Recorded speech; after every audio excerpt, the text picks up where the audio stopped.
How to fix WhatsApp icon not showing on Samsung or any Android device. So if your WhatsApp icon is not showing on your Android devices, then what you need to do is you need to simply go for the search of your applications, and then you need to search for WhatsApp.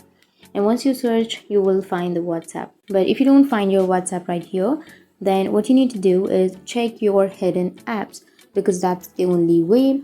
Or if you have not installed the application, then you won't find the application, because without installing you won't have the application. And even after installing, if you don't find that, then the only way is to check your hidden apps. So simply, if you have hidden apps on your device, then you can simply go for the hidden apps and then check your hidden apps, and you need to remove your WhatsApp from your hidden applications list. And once you've removed from there, now you can have your WhatsApp. So that's it. That's how you can fix WhatsApp icon not showing on your Samsung. And if you have any questions, feel free to comment below. Thanks for watching.